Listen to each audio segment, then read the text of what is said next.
오순절 하면 우리 그리스도인들에게 가장 그리움이 마음에 사무치게 하는 그런 단어 가운데 하나입니다. 그렇죠? 오순절 성령. 여러분, 오순절은 요제절로부터 시작해서 50제일 되는 날을 가리켜서 오순절이라고 부릅니다. 그렇죠? 6월절은 예수님께서 십자가에 돌아가신 날이었습니다. 그래서 6월절은 사실은 이 무교절 절기의 바로 그 전날이었습니다. 예수님께서 십자가에 돌아가시고 나서 그 이튿날부터 무교절이 사실 시작됩니다. 일주일 동안. 그때는 누룩을 넣지 않는 떡을 구워서 먹었습니다. 누룩은 성경에서 두 가지를 상징하죠. 한편은 죄를 상징하고 또 한편은 성령을 상징합니다. 그래서 예수님께서 우리 생애에서 모든 죄를 종식시키시는 하나님의 어린 양이 되셨기 때문에 누룩을 넣지 않는 떡을 먹는 일주일 동안의 무교절을 지킨 것입니다. 그래서 6월절 날 세상 죄를 지고 가는 하나님의 어린 양이 되신 다음에 그 다음부터 우리가 사실은 죄의 사함을 받았습니다. 죄의 용서함이 가능해졌고 죄를 그치는 일이 우리에게 가능해졌습니다. 그래서 그때부터 사실은 이 누룩 없는 떡을 먹는 무교절이 시작되죠. 그런데 그때부터 해서 6월절 날 예수님의 십자가에 돌아가신 것을 상징하는 그 6월절 날부터 시작해서 3일째 되는 날이 바로 요제절입니다. 그것은 예수님께서 이제 무덤에서 부활하신 것을 상징하지 않습니까? 그래서 그 요제절은 보리의 첫 이삭을 성소를 향해서 바쳤습니다. 보리. 무교절 날 바치는 첫 열매의 요제절의 첫 열매의 그 이삭은 보리였습니다. 그 당시 이제 보리를 추수하는 그런 시기이기 때문에. 그런데 그 요제절을 바치는 그때부터 시작해서 50일째 되는 날이 바로 오순절이었습니다. 그러므로 예수님께서 십자가에 돌아가신 다음에 3일 만에 부활하셨을 때 그 부활하신 날부터 50일째 되는 그 날 하늘 위로부터 성령께서 이 땅 위에 쏟아 부어짐을 받았습니다. 그때 120명이 마가의 다락방에 있었다고 그렇게 성경은 말하고 있습니다.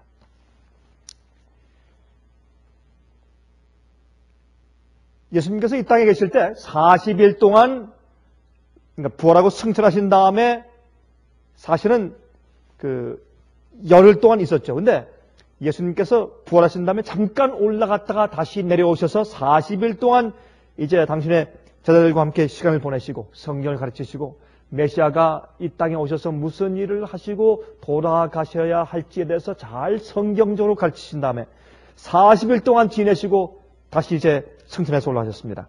그 다음에 열흘 동안 준비하신 다음에 50일째 되는 날 성령을 이 땅에 이제 내리셨죠. 그것은 예수님께서 하늘에서 이제 성소에서 중보자로 대제사장으로 취임식을 하시고 이제 이 인간들의 중보자로 역사하시는 그 일을 시작하시는 것을 상징하는 것을 우리가 잘 알고 있습니다. 그런데 이 오순절은 바로 그 요제절부터 50일째 되는 날인데 밀의 추수의 시작이었습니다.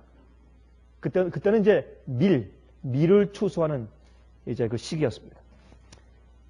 이제 요제절 때는 보리 추수고 오순절 때는 밀의 추수였습니다.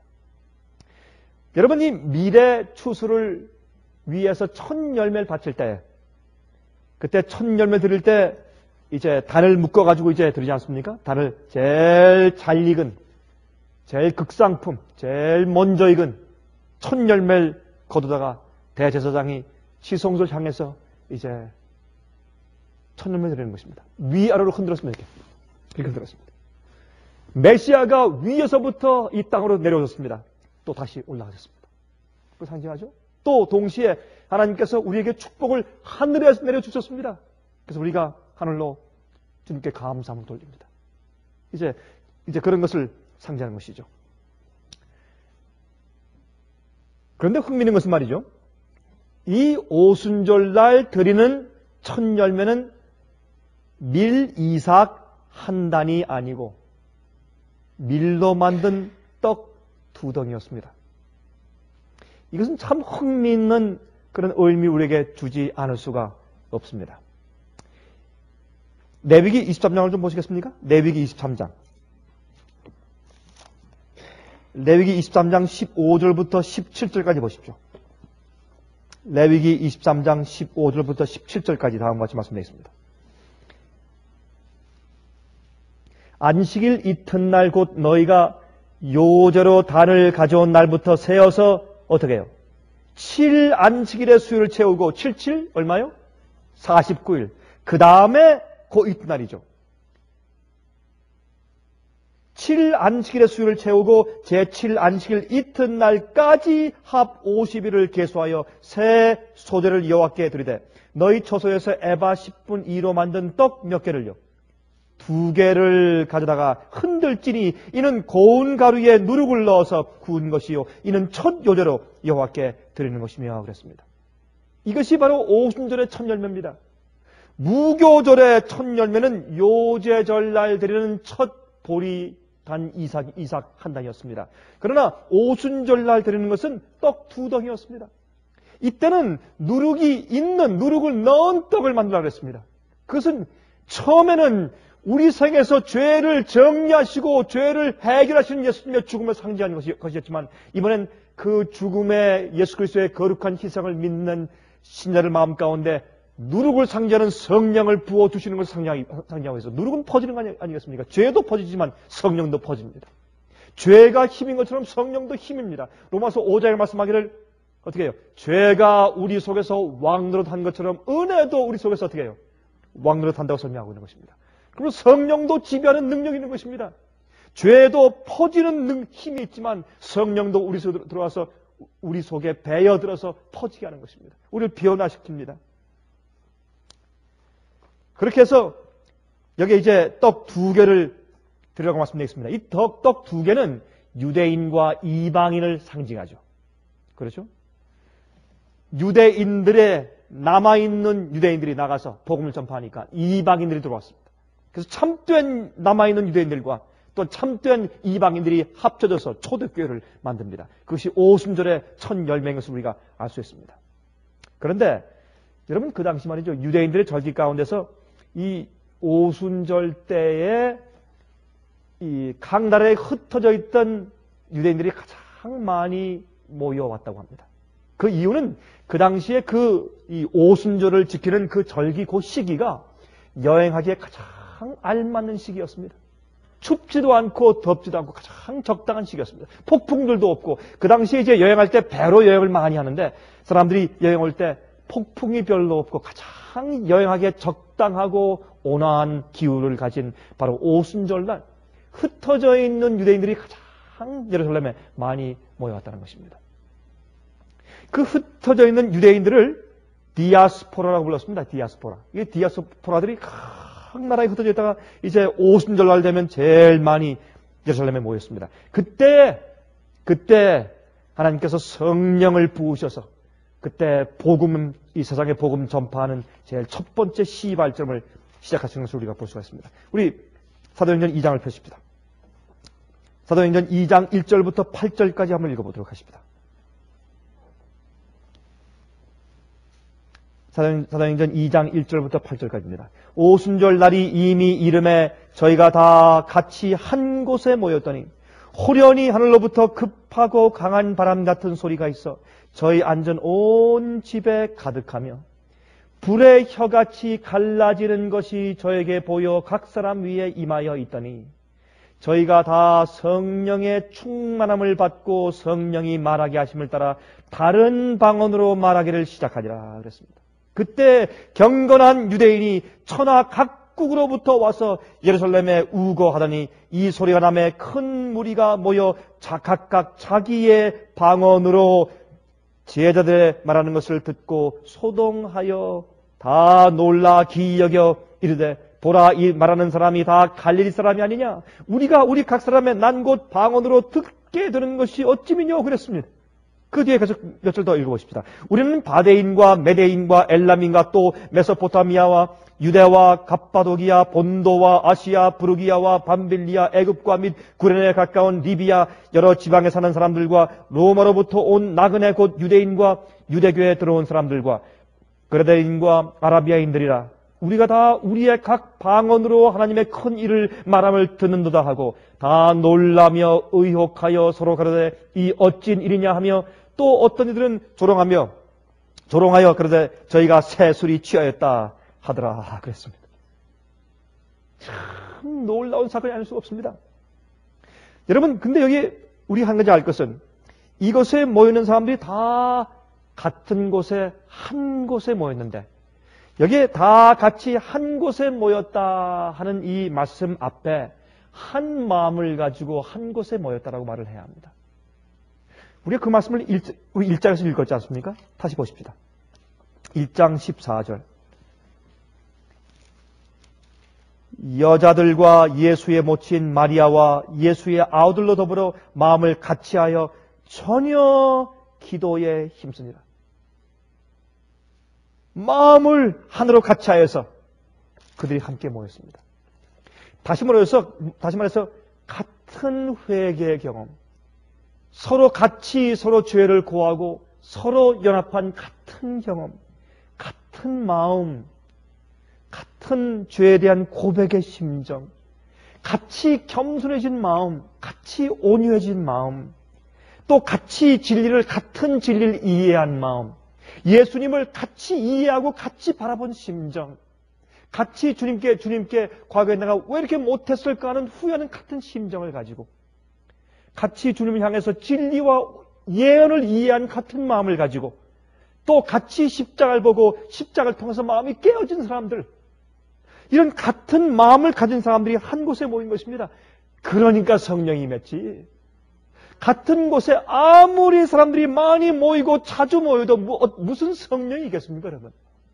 같은 한 마음을 가지고 한 진리를 이해하고 같은 경험을 가지고 모였기 때문에 거기 성령이 있었습니다.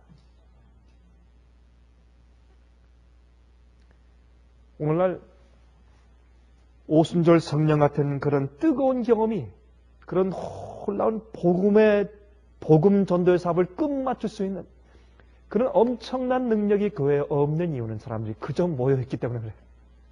그저 모여만 있습니다. 같은 한 마음을 가지고 모여있지를 못한 것입니다.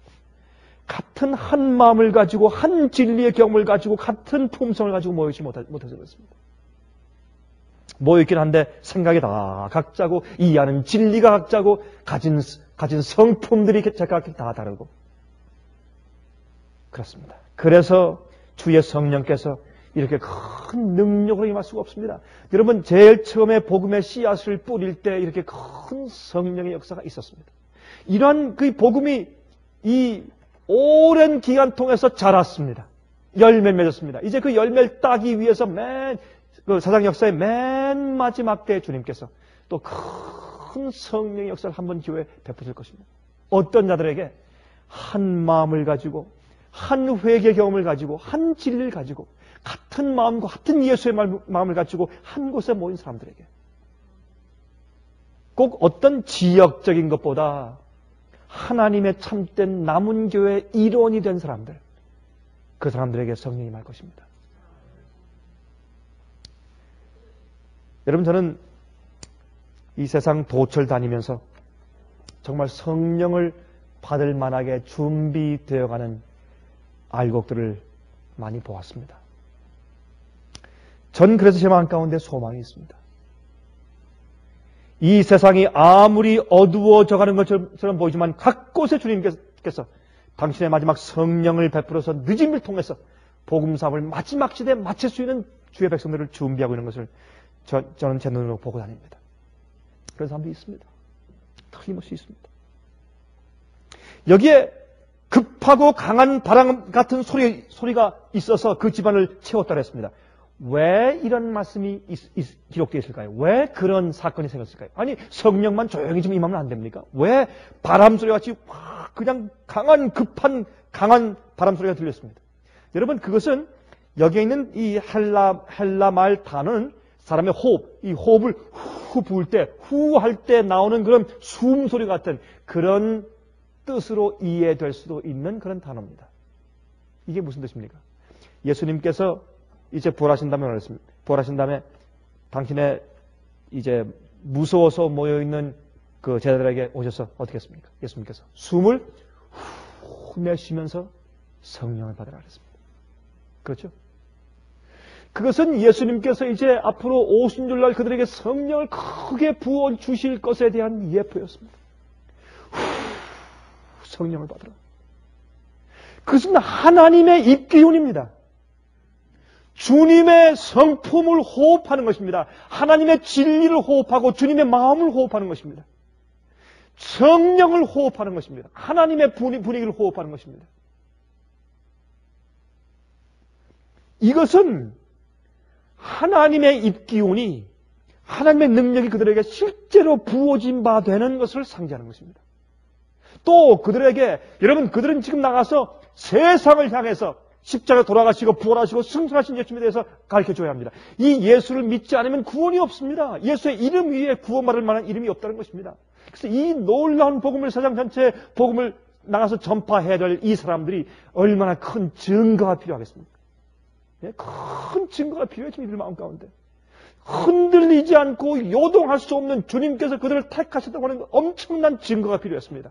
그래서 하나님께서 그들에게 눈에 보이고 귀에 들을 수 있는, 피부에 느낄 수 있는 급하고 강한 바람이 막 몰려와서 집안을 가득 채우고 정말 이 휘몰아치는 것 같은 그런 불의를 느끼게 주님께서 그런 강력한 증거를 주신 것입니다. 소리가 들렸습니다. 느꼈습니다. 그리고 또 무엇을 보았습니까? 예? 불의 혀 같은 불꽃이 하늘에서 내려오면서 말입니다. 지붕을 뚫고 내려와서 천장 정도에서 그것이 이제 분열돼서 반 120개로 분열돼서 내려와서 기도하는 사람들 머리 위에 이 조그만 조각씩 이 혀 같은 그런 모양으로 불이 내려와서 각 사람 머리 위에 지금 올라와 있는 겁니다. 내려와서 지금 머물러 있는 겁니다. 좀 상상해 보십시오. 그들이 급하고 강한 바람 소리를 들었죠? 바람이 휘몰아치는 것 같은 것을 자기 피부에 느꼈죠? 눈으로 보죠? 엄청난 증거가 있는 것입니다. 그러면서 그들에게 성령이 충만한 것입니다. 여러분, 우리가 성령을 받을 때 항상 이런 식으로 가시적으로 현시적인 현상으로 받는 것은 아닙니다. 하지만 이 당시에 그들에게 확증을 주고 그들에게 용기와 담력을 주시기 위해서 이렇게 눈에 보이고 귀에 들을 수 있고 또한 느낄 수 있는 그러한 성령을 주시는 방법을 주님께서 택하신 것입니다. 그들이 확실히 알 수 있게 분명히 그들이 주님께서 우리를 택하셔서 우리에게 능력을 베푸신다는 것을 느낄 수 있게 주님께서 눈에 보이게 성령을 그들에게 주신 것입니다.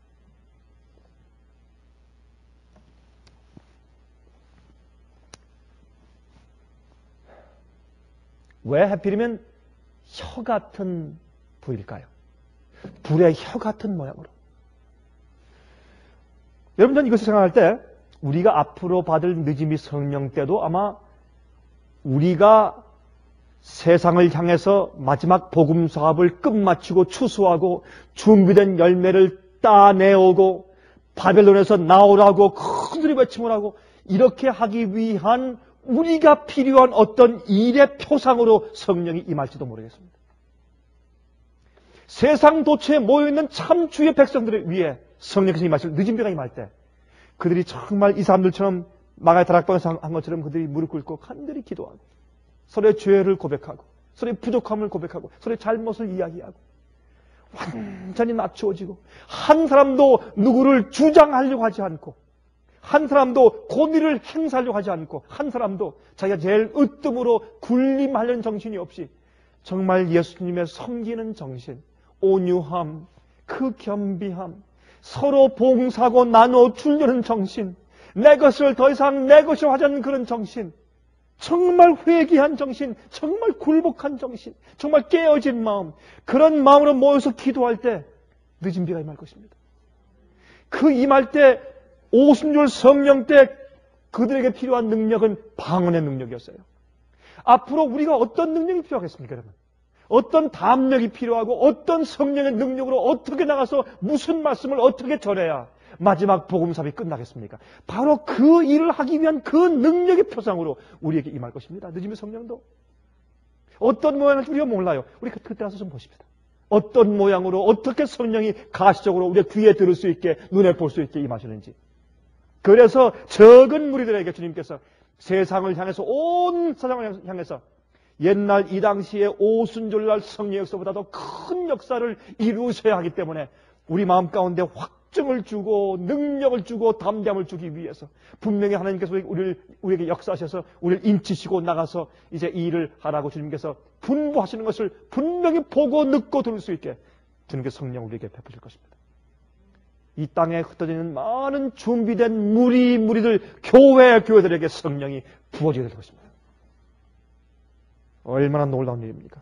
이것이 우리의 소망이에요. 이것이 소망입니다. 이렇게 해서 현대 진리가, 이렇게 해서 마지막 진리가 세상에 전파되고 심판이 끝나고 인침이 끝나고 예수께서 오실 것입니다. 옛날에 예수님의 십자가에 돌아가신 다음에 그 다음에 어떻게 해요?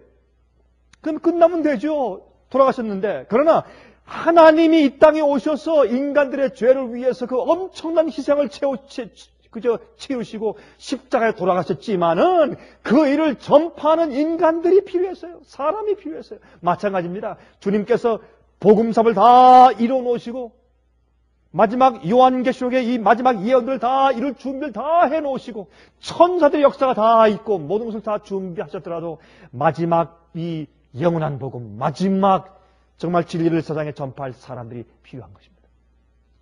그래서 그들을 택하시고 주님께서 성령을 베푸신 겁니다. 여러분, 그 당시에 이 초대교회 당시엔 말이죠. 유대교에서 출교당한 사람들, 12제자와 또 거기 같이 있는 약 한 120명 정도. 수백만 유대교회에서 말이죠. 남은 한 120명 정도 사람들 말이죠. 나중에 이제 말씀을 전했을 때 수천 명이 회개해서 돌아오긴 했지만 그러나 전체 인구에 비해서 너무 적은 숫자였습니다. 주님께서 그들을 통해서 온 세상을 향해서 복음을 전하기 위해서 주님께서 계획하신 것입니다. 그때 그들이 이젠 유대인들만 뿐만이 아니라 사마리아 사람들뿐만 아니라 온 세상을 향해서 이제 도전하기 위해서 그들에게 필요한 것은 언어 장벽의 문제를 넘어야만 했습니다. 그래서 성령이 임했을 때 방언의 은사가 임한 겁니다. 방언의 은사. 그들이 성령의 충만함을 받고 방언하기를 시작하다고 했습니다. 우리 읽어보십시다. 이거 보니까 우리 8절에 우리가 우리 각 사람의 난 곳 방언으로 듣게 되는 것이 어찌 미냐고 그랬어요. 여러분, 이 방언은 사실은 그들이 다른 나라 말로 한 것보다 그 여러 나라에서 온 디아스포라, 흩어져 있다가 오순절 절기 지키기 위해서 모여온 유대인들이 자기들이 살고 있고 이민 가서 배운 그 나라 언어로 알아들은 것입니다. 그것이 방언이었습니다. 물론 그 다음에 그 나라 말로 말할 수 있고 또 들을 수 있는 능력이 임했겠지만 그러나 여기 있는 말씀을 보아서는 각 사람들이 여기 벌써 수십 개 국가에서 왔습니다. 그 사람들이 그 지역에서 와서 자기들이 그 지역에서 살면서 거기서 낳고 자라면서 살면서 이민가 살던 그 지역에 익숙한 그들의 언어로 알아들었다는 것을 우리가 성경에서 읽을 수가 있습니다. 자, 사도행전 10장 보십시다. 사도행전 10장 46절. 사도행전 10장 46절 가운데 이렇게 말씀하셨습니다. 45절부터요. 베드로와 함께 온 할례받은 신자들이 이방인들에게도 성령 부어주심을 인하여 놀라니 이는 방언을 말하며 하나님 높임을 드리미라 했습니다.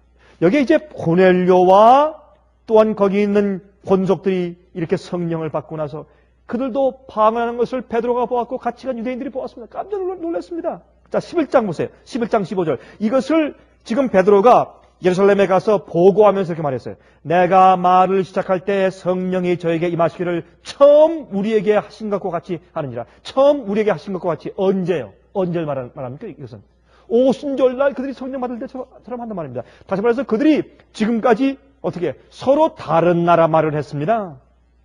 그렇죠? 여기 고넬료는 로마의 백부장이었습니다. 아마 라틴 말을 했을지 모릅니다.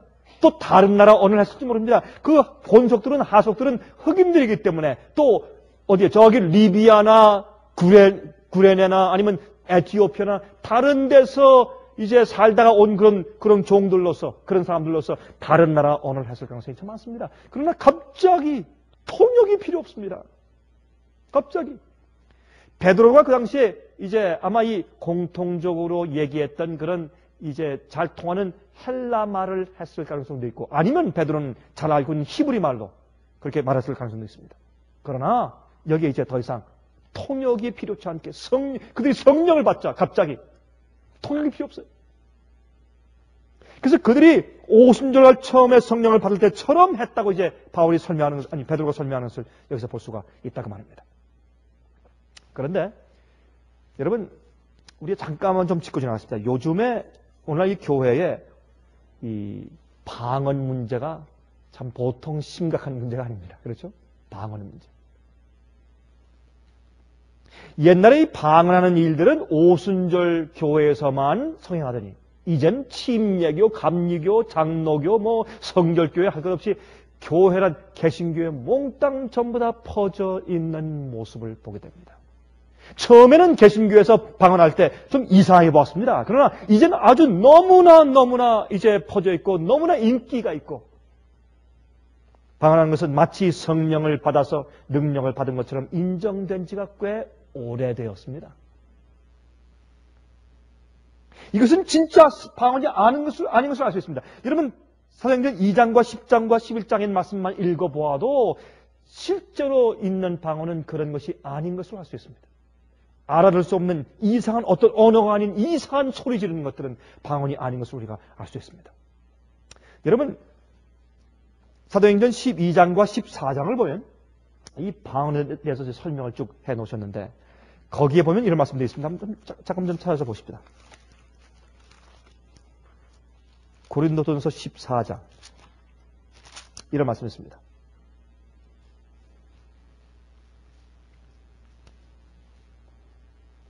14장 4절. 방언을 말하는 자는 자기의 덕을 세우고 예언하는 자는 교회의 덕을 세운다고 했습니다. 자, 그 다음에 보십시오. 22절. 같은 맥락입니다. 그러므로 방언은 믿는 자들을 위하지 않고 믿지 아니하는 자들을 위한 표적이나 예언은 믿지 아니하는 자들을 위하지 않고 믿는 자들을 위함이니. 그러므로 방언은 믿지 않는 자들에게 복음이나 진리를 가르치기 위한 능력으로 나타나는 성령의 은사인 것을 우리가 볼 수 있습니다. 그렇죠? 분명하죠? 23절. 그러므로 온 교회가 함께 모여 다 방언으로 말하면 무식한 자들이나 믿지 아니하는 자들이 들어와서 너희를 미쳤다 하지 않겠느냐 그랬어요.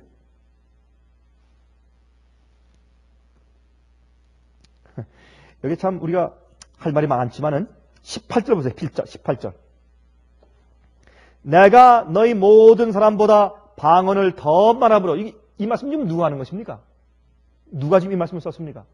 사도 바울이 말하기를 나는 너희 모든 사람보다 방언을 더 말함으로, 나는 더 여러 가지 방언을 말한다. 다시 말해서 무슨 뜻일까요?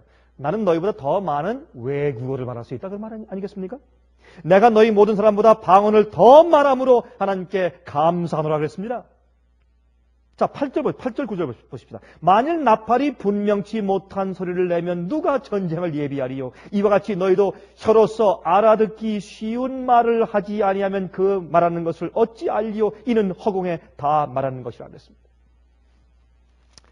여러분, 방언은 말이죠, 이상한 소리가 입에서 자기도 알지 못하는 소리가 튀어나오는 것을 참 방언이라고 요즘들 말합니다. 그러나 여러분, 그렇게 방언을 말하고 나면 속이 시원하다 그래요. 심리적으로 그럴 수 있습니다. 하지만 우리가 한 가지 알 것은, 방언은 하나님께 기도할 때에 말하는 것으로서 우리가 소리를 지르거나 우리가 알지 못하는 어떤 언어를 한다고 해서 우리 영혼의 비밀스러운 것을 주님께 더 잘 전달할 수 있는 것도 아니에요. 그렇게 한다고 해서 주님께서 더 잘 알아들으시는 것도 아닙니다. 방언은 성령께서 복음을 전하기 위해서 특별히 오순절날 그 당시에 필요한 은사로 주신 것임을 우리가 여기서 우리 사도행전 2장과 3장에서 계속 볼 수 있는 것입니다. 여러분, 앞으로 이 세상 마지막에 복음의 열매를 추수하기 위해서 늦음이 성령이 임하실 때에도 어떠한 방식으로 임할까요? 아마 이 초대교회의 오순절날 임한 것 같은 그런 비슷한 종류의 어떤 은사가 임할 것입니다. 우리가 이 마지막 시대 복음을 전하고 진리 사업을 끝마칠 때, 그때 우리에게 필요한 어떤 모종의 어떤 능력이 우리에게 확증시켜주는 방법으로 우리에게 임할 것이라고 제가 믿습니다. 우리에게 확신시키고 또 인치고 심판하는 일에 꼭 필요한 그 능력을 중심으로 임하실 것입니다. 여러분, 복음 전하는 것은요, 두 가지 양면이 있습니다. 여러분, 코인에도 양면이 있지 않습니까? 한 가지는 복음을 전해서 그 사람 마음 가운데 역사해서 그 사람을 확신시키고 회개시키고 구원하는 것입니다. 두 번째, 진리를 전파하는 것은 심판입니다. 그렇죠? 진리를 전파했을 때 그 사람이 그 진리를 받으면 구원이고 거절하면 멸망입니다. 그러므로 진리와 빛에 대한 그 자신의 반응에 따라서 그 사람은 자기 스스로 자기 마음을 완악하게 하든지 아니면 부드럽게 하는 것입니다. 그러므로 진리를 전하는 것은 구원의 역사도 있지만 동시에 또 심판의 역사가 동시에 같이 있는 것을 우리가 알게 됩니다. 그러므로 하나님께서 늦음이 성령을, 여러분, 늦음이 성령을 하는 것은 가장 밝은 빛인데 지금까지 인류의 역사, 6천년 역사 가운데서 그처럼 밝고 강력한 그런 진리의 호소, 그렇게 강력한 성령 역사가 과거에 있은 적이 없었을 것입니다.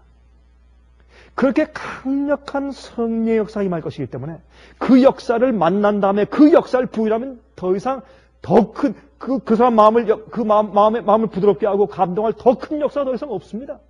그렇게 강력한 역사, 더 강력한 환한 빛이 더 이상 있을 수가 없습니다. 그것이 늦음이 성령이고 그것이 마지막 교회를 통해서 세상을 향해서 나갈 성령의 은사인 것입니다. 그러므로 이 일은 주님께서 함부로 하실 수가 없습니다. 이 늦음이 성령 역사가 지나가면 세상의 은혜 시간이 끝나버립니다. 각 개인들에서 은혜 시간이 끝나버리기 때문에 이건 참 두려운 일인 것입니다. 그래서 여러분께서 보시지만 여기에 이 오순절 성령 받고 나가서 전파할 때 뭐가 끝납니까? 은혜 시간이 끝납니다. 은혜 시간이. 이 말씀을 들은 사람들 가운데서 더 분노하고 마음이 더 완악해져서 더 핍박해서 그들이 구원 영원히 잃어버린 바 된 것을 그들의 반응을 통해서 드러냈습니다. 어떤 사람들은 회개했습니다. 진리를 받았습니다. 그래서 유대교회가 버림을 당하고 그것이 사마리아로 갑니다. 또 사마리아 지방을 지난 다음에 그것이 이제 어떻게 해요? 세상을 향해서 나가는 것을 알 수가 있습니다. 여러분, 여기서 보면 베드로가 성령을 받은 후에 한 일은 무엇입니까? 무슨 일을 했습니까? 여러분, 오늘날 성령을 받았다고 해서 얼마나 이상한 일들이 교회에 많이 있습니까? 여기에 우리가 사도행전을 가만히 읽어보면 베드로가 성령을 받은 다음에, 아니 120명의 성령을 받은 다음에 그들이 무엇을 했는가? 여기 잘 나와요. 그들이 성령을 받은 다음에 한 일은 사람들이 오해하고 있는 성경 진리를 능력 있게 설명해 주는 일을 했어요. 그것이 성령을 받고 하는 일이었습니다. 사람들이 오해하고 있는 성경 진리를 능력 있게 설명하고 설교하는 일이 성령을 받은 증거였어요. 오늘날 성령 받은 사람들의 증거는 이것이 아니에요. 오늘 교회는 성령을 어떤 이상한, 개인적으로 어떤 이상한 능력을 주는 어떤 그런 매개체로 생각합니다. 여러분, 베드로는 성령을 받은 다음에 구원의 도리를 성경적으로 설명하고 회개하기를 촉구했어요. 그것이 성령을 받은 증거예요. 우리가 성령에 충만하면 다른 사람들 마음 가운데 그들이 더 이상, 그들이 정말 진리를 사모하고 정말 진리에 마음을 둘 수 있는 그런 여지가 조금이라도 남아있는 사람은, 희망이 있는 사람은 그 성령의 간곡한 호소를 듣고 나서 거절할 수가 없어요. 강력한 은혜예요. 여러분, 소리를 지른다고 해서 되는 것이 아니죠. 그 음성과 그 확실함과 그 담대함과 또 그 말씀의 분명함과 더듬지 않음과, 그렇죠? 여러분, 우리가 피곤할 때, 또 어떤 때 좀 건강에 문제가 있을 때 우리가 말하는데 문제가 생깁니다. 혀가 둔해지고 또 머리가 어지럽고 피곤할 때 말씀이 잘 안 나옵니다. 분명히 설명이 잘 안 됩니다. 그런 경험들이 참 많이 있어요. 우리가 말하는 것은 내 머리가 얼마나 깨끗한가, 내 몸의 건강 상태가 어떠한가 하는 것과 아주 밀접한 관계가 있습니다. 전 여행을 하면서 말이죠. 전 그런 것을 많이 느낍니다. 그 마음 가운데 지금 이 말씀을 전하고 싶은 그런 욕심과 지금 이 진리와 기별은 확실히 좀 차가 있는데 어떤 데 말이 안 나가요. 혀가 둔하고 피곤하고 말이죠. 능력이 안 생깁니다. 그러나 성령이 임하시면 그 사람들이 여기에 한 마음으로 모여서 같이 한 마음을 다해서 한들이 기도할 때 그들이 마음대로 먹었겠어요? 부절제 했겠어요? 깨끗한 음식을 먹고 깨끗한 것을 마시고 아니면 그 음식을 해서 위장이 비었기 때문에 머리가 깨끗하고 가장 깨끗한 육신과 마음으로 정결케 준비됐을 때 성령이 그들 마음 가운데 임재했을 때 그들의 두뇌와 그들의 마음과 영혼이 하나로 준비되었을 때 그들의 회개한 깨끗한 마음과 또 주님을 향한 헌신이 하나로 다 이제 합해졌을 때 그들이 할 수 있는 그들이 할 수 있는 두뇌의 기능 가운데 가장 깨끗한 기능이 발휘되는 것입니다. 그 성령 역사를 통해서. 그래서 말이 가장 분명하게 나오는 것입니다. 가장 논리적이고 가장 합리적이고 가장 그들을 어떻게 설복시킬 수 있는 가장 설득시킬 수 있는 가장 큰 능력으로 나오게 돼 있어요. 야, 내가 이렇게 말을 잘하는가? 자기가 말하면서도 그 말씀에 설득하는 능력에 자기 자신이 감탄할 수 있는 능력으로 임하게 되는 것입니다.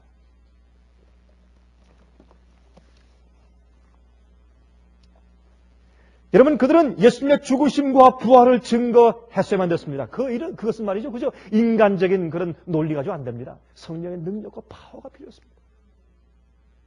같은 말을 해도 우리 중심에서 나오는 말, 그것만 가지고도 안 돼요. 내가 느꼈습니다. 눈물만 가지고도 안 돼요. 성령의 능력이 함께해야 돼요. 그건 우리가 설명할 수 없어요. 그것은 하나님의 신비한 것이기 때문에 우리가 설명할 수가 없어요. 하나님의 성령.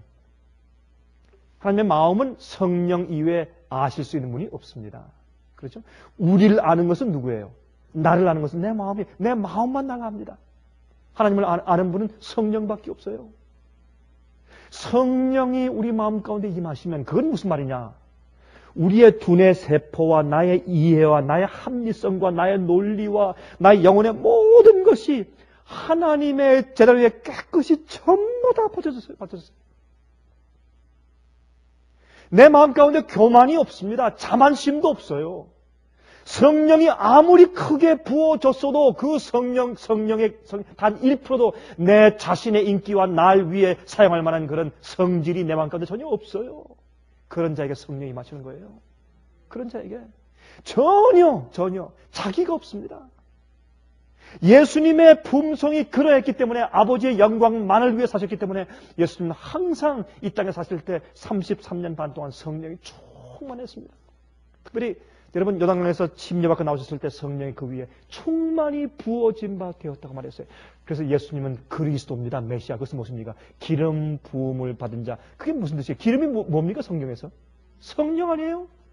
성령 기름을 부음받은 자예요.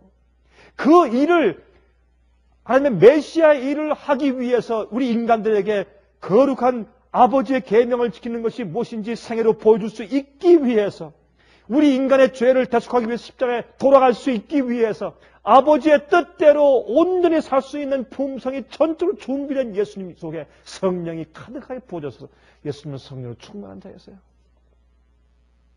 그러므로 오순절 성령 받은 자들은 예수의 마음을 가지고 있었습니다.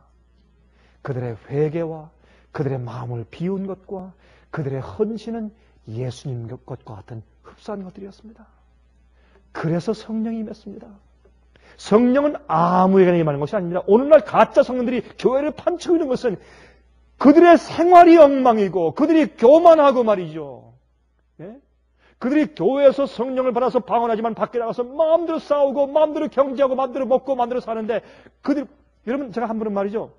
어떤 분을 만나서 대화버린 거 아닌가 저한테 그런 얘기를 해요. 목사님, 우리 교회 가장 항말성을 많이 일으키고 싸움질을 하게 만들고 가장 이제 문제투성인 집사님 두 분이 있는데 그들이 우리 교회에서 이 방언을 제일 잘합니다. 제일 유창하게 해요. 교회에서 제일 말썽 부리고 제일 문제를 일으키는데 그 사람들이 교회에서 방언을 제일 유창하게 제일 잘한대요. 어떻게 하면 좋습니까? 저한테 그래요. 그들에게 성령의 은사의 그 증거는 분명히 있는데 우리가 할 말이 없습니다. 그래요. 그래서 마귀는 말이죠. 잘못된 사람들에게 예수의 마음이 준비되지 않은 사람들에게 전적으로 굴복하고 회개치 않은 사람들에게 성령을 주어서 거짓 성령을 주어서 마치 방언의 역사와 거짓 성령의 역사를 통해서 성령을 충만히 받은 것처럼 역사케 해서 사람들로 하여금 거짓에 미혹되고 아니면 의의 표준을 땅에 떨어뜨리고 교회를 멸망케 하는 것입니다. 그러나 마지막 시대에 성령이 충만할 것입니다. 참된 백성들에게, 마지막 백성들에게. 여러분 여기에 사도행전 2장을 보면 베드로가 요엘서의 예언의 성취를 부분적으로 성취했다고 적용을 시킵니다. 그 당시에 오순절 날 그 당시에 이제 성취된 것을 이제 부분적으로 이제 적용을 시키는 것을 볼 수 있어요. 그런데 여기에 그 성취가 여기 보시면 2장 19절 20절에 있습니다. 또 내가 위로 하늘에서는 기사와 아래로 땅에서는 징조를 베풀리니 곧 피와 불과 영이로다 그랬습니다. 주의 크고 영원한 날이 이르기 전에 해가 변하여 어두워지고 달이 변하여 피가 되리라 하는 요엘서 2장에 있는 이 예언을 적용시킬 때 어떻게 적용시켰습니까? 그 당시 오순절날 성취된 것으로 부분적으로 적용시킵니다. 그러나 이 사실이 사실은 재림운동 당시에 더 많이 적용되었죠? 왜요? 사실은 1800년도 중반에 있었던 재림운동 당시에 말이죠. 미국에서 큰 재림운동이 있었죠. 그 당시에 미국뿐만 아니라 온 세상에서 재림운동이 퍼져 있었습니다. 그 재림운동 할 때 사실은 해가 어두워지고 달이 피부처럼 변하고 별이 떨어지는 그런 하늘의 징조가 더 분명히 있었습니다. 그러므로 여기에 성령이 임하시는 이런 큰 역사의 운동이 사실은 이 인간 세상 역사에서 복음이 전파되고 진리가 확산되는 그런 역사의 국면마다 재적용되어 오는 것을 볼 수 있는데 여기에 대한 이 적용이 마지막 시대 늦음이 성령이 임하실 때 크게 온전하게 적용될 것을 우리가 아는 것입니다. 이 땅에 징조가 있어요. 피와 불과 연기야. 이 땅에 있는 투쟁들과 문제와 전쟁들과 이제 그런 소용들을 말하는 것입니다. 하늘엔 또한 해와 달과 별의 징조가 있고 이것들은 물론 예수께서 돌아가실 때 말이죠. 해가 어두워지고 지진이 있고 그렇죠? 어두움이 있었습니다. 그러나 그것들은 상당히 국부적이었습니다. 그러나 재림운동을 할 때는 그 징조가 해달 별의 징조와 또 여기에 이제 요엘서 2장에 있는 징조가 좀 더 컸습니다. 그러나 마지막에 이 세상 역사의 마지막에 늦음이 성령이 부어질 그 당시에는 이 징조가 전 세계적일 것입니다. 점점 이 요엘서 2장의 이 예언이 좀 더 확실하게 처음에 오순절날 한 몇 프로예요? 한 30%예요? 한 40%예요? 재림운동 당시에 한 60%예요? 한 70%예요? 그러면 마지막에 늦음이 성령이 임할 때 온 세상 사람들이 볼 수 있게 온 땅에 임하면서 그때 늦음이 성령이 준비된 백성들에게 곳곳에 세상에 임해질 때 그들이 일어나서 외칠 때 사람들이 정말 성경을 알고 깨어있는 사람이라면 마음 가운데 정말 진리를 사모하고 어둠 가운데서 빛을 찾고 있는 진실한 백성들은 이것이 성령의 역사구나 다 눈으로 알아보고 들을 수 있도록 이런 징조가 요엘서 2장이 온 세상에 편만하게 다시 한번 이루어지게 될 것입니다. 그때 여러분과 제가 그것을 목격할 것입니다.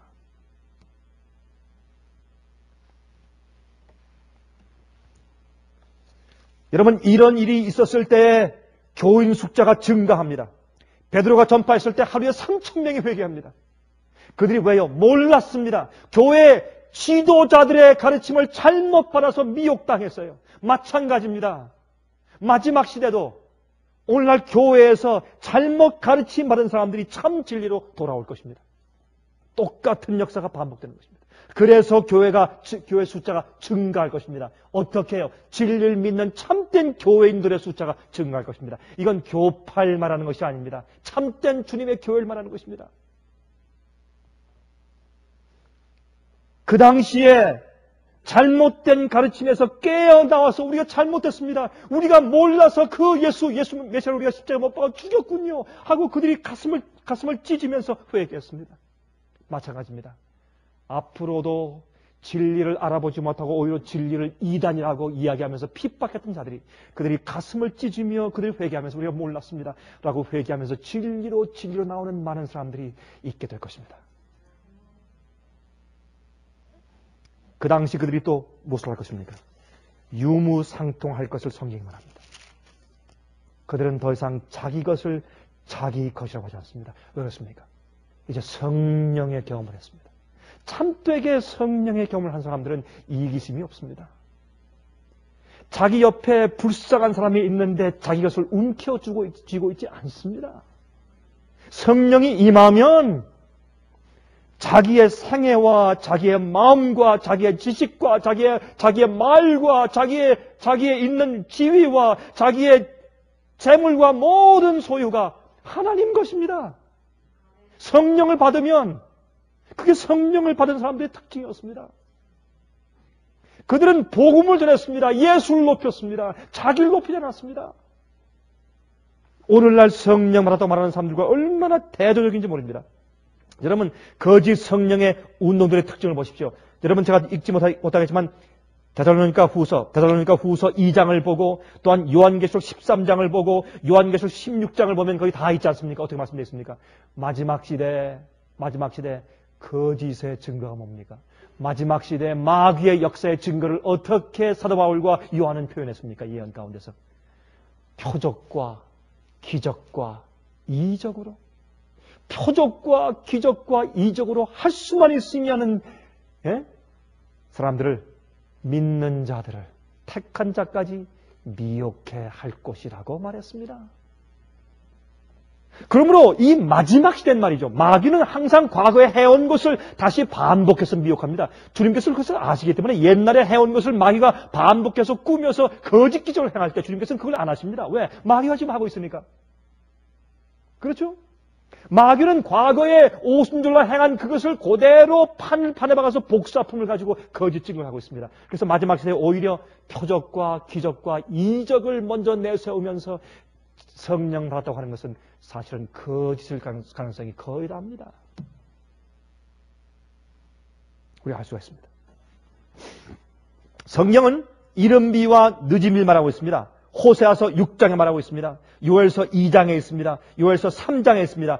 야고보 5장과 5장 7절 8절에 있습니다. 우리 그 말씀을 좀 보십시다. 야고보서 5장 7절과 8절을 보십니다. 이렇게 말씀되어 있습니다.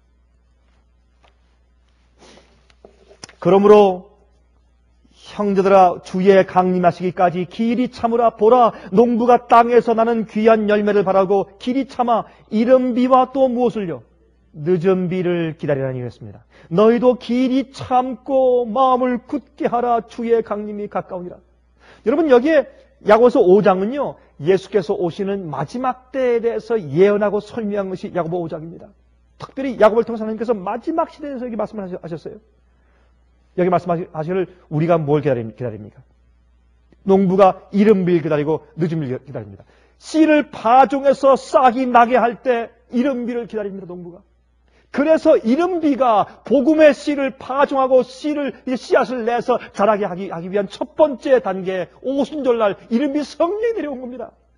그래서 이 싹 틔우는 이 복음의 씨가 온 땅에 다 퍼졌습니다. 마지막 시대에 열매 맺을 때 가서 농부들은 늦은 비를 기다려야 합니다. 그런데 오늘날 교회에 늦은 비를 기다리는 농부들이 너무나 적습니다. 늦은 비를 사모하고 위해서 기도하는 사람이 너무나 적습니다. 여기에 이 농부가 참으면서 길이 참아서 이른 비와 늦은 비를 기다린다고 했습니다. 너희도 그러므로 길이 참고 마음을 굳게 하라. 여러분 성령이 없는 것처럼 보일 때 성령이 임할 교회가 준비된 상태에 있지 않는 것처럼 보일 때 그러나 그들이 인내로 기다리는 것입니다. 여러분, 이른비는 모든 진리로 인도하시는 성령의 역사입니다. 두 번째, 이른비는 진정한 회개와 굴복의 역사를 줍니다. 세 번째, 죄의 승리와 성품의 변화를 줍니다. 네 번째, 예수의 품성을 담기 위한 성장의 경험을 줍니다. 이것이 이른비의 경험이에요. 우리의 품성이 자라고 회개하고 죄를 승리하고 성품이 변하고 하는 모든 것은 이른비입니다. 그러나 나중에 이른비를 받은 다음에 자라면서 뜨거운 여름과 가뭄의 시기를 지나고 나서 견딘 식물과 나무들에게 무엇이 옵니까? 열매를 완전히 포장하기 위해서 마지막으로 늦은 비가 오는 것입니다. 늦은 비는 첫 번째, 인침을 받기 위해 준비됩니다. 두 번째, 마지막으로 복음사업을 마치기 위한 능력으로 주어지는 것입니다. 세 번째, 환난을 통과할 수 있는 준비를 갖추게 하기 위해서 늦은 비가 주어집니다. 네 번째, 거룩한 하나님 앞에 설 수 있도록 준비하는 것입니다. 마지막에 하나님의 그 거룩한 얼굴 앞에 설 수 있도록. 다섯 번째, 승천하기 위해서 준비하는 것입니다. 이게 늦은 비입니다. 이른 비는 싹이 처음 커서 싹이 되어서 나오기 위해서, 늦은 비는 열매가 익어서 상품화되어서 받쳐지기 위해서 늦은 비가 필요합니다. 늦은 비는 인침받기에 준비되기 위해서, 두 번째, 마지막으로 복음사업을 마치기 위한 능력이 주어지기 위해서, 세 번째, 환난을 통과할 수 있는 준비를 갖추게 하기 위해서, 네 번째, 거룩한 하나님 앞에서 설 수 있는 준비를 하기 위해서, 다섯 번째, 승천할 수 있게 되기 위해서.